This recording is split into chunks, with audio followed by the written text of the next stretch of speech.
Iranian prison under torture, and her children were facing very, very bad situation there. And her guilt was because she's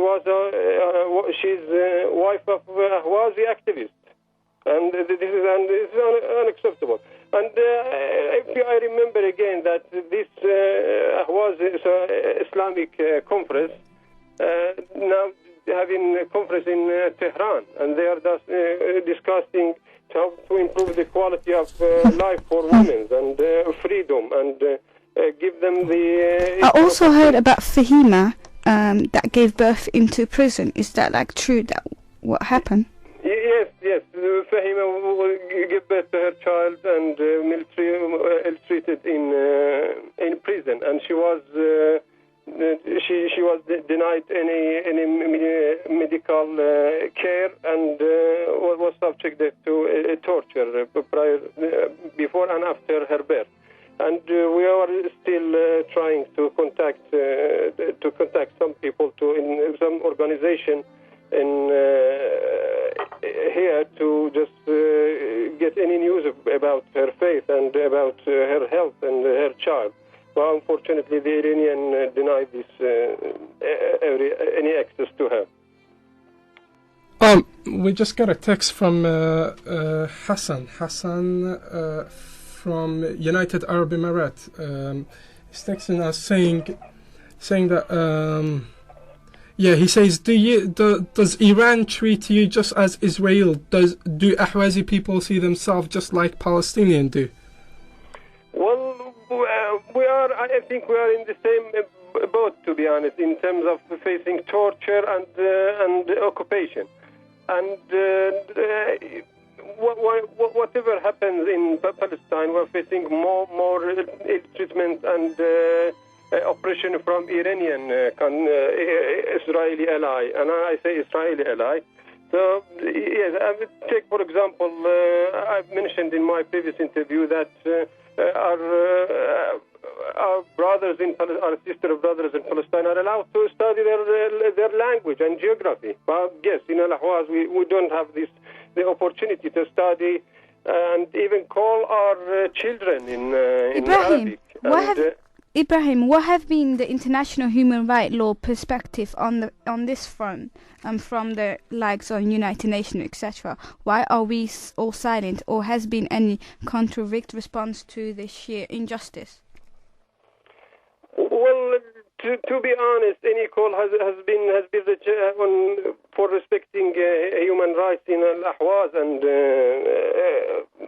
in the occupation has been rejected by Iran. And as I mentioned, that three UN envoy experts, and they called Iran to stop the execution, stop this oppression of Ahwazi. But Iran never listened to these causes. And as I said, I just gave you an example.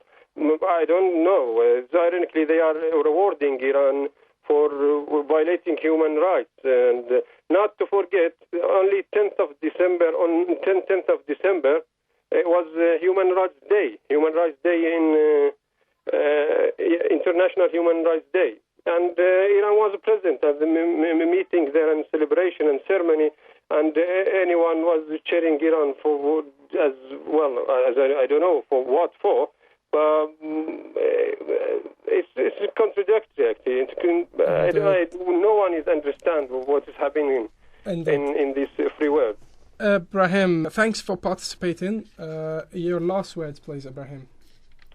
Well, I thank you for your interest, showing your interest in our cause, and it's a very just cause, and I hope the other part of media also follow your steps and support our just and human cause, and I wish you every success, and thank you very much.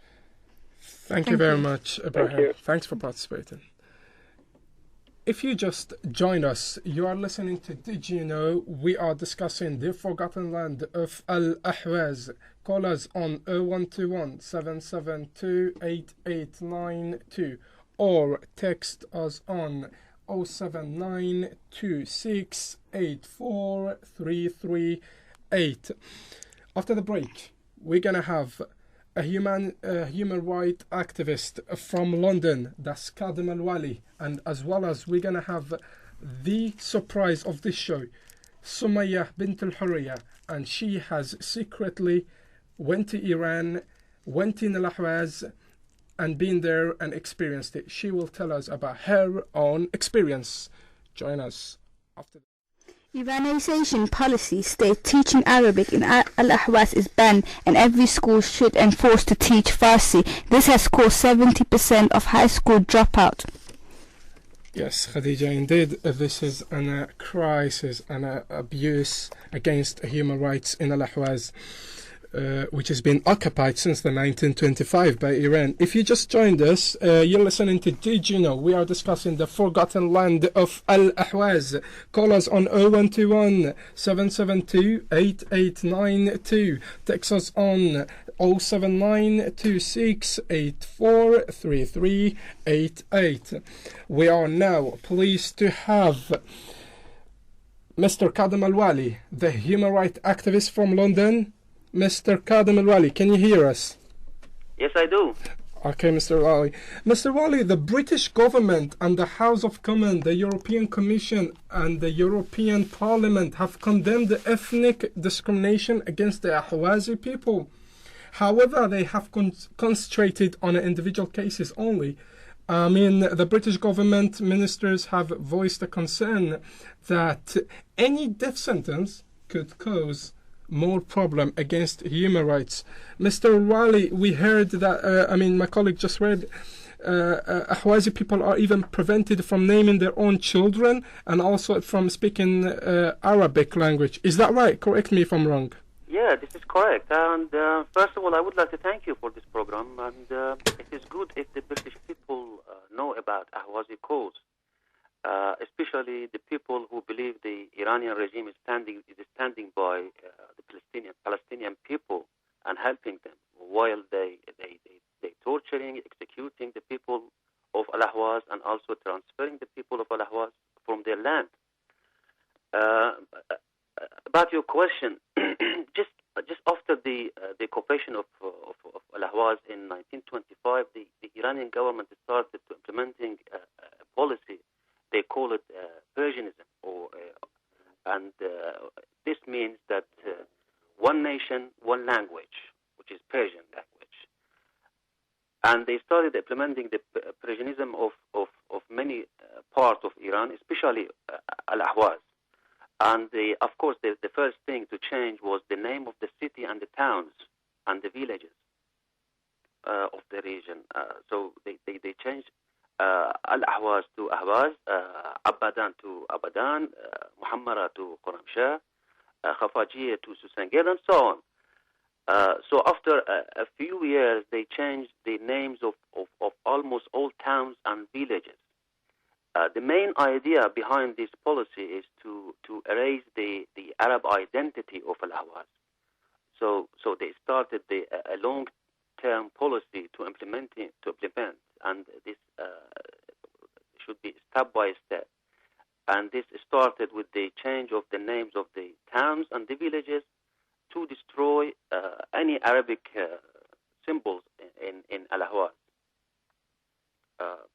Of course, other policy was to start a huge project to establish factories and agricultural project in the region. One of these projects, which started about 20 years ago, is an agricultural project to produce sugar from sugar cane. This project had two goals behind it. That's achieved by the Iranian government. Is that on the Ahwazi land, right? That's on the occupied land of Al-Ahwaz, right? Yes, okay. yes. Okay. That was in Al-Ahwaz. Mm-hmm. All this project was in Al-Ahwaz, and they still continue actually. And the first goal was to buy the lands from the Arab farmers and force them to move out from their villages. Well, when I say buy the lands, Arab lands, it doesn't mean that the Arab farmer can sell their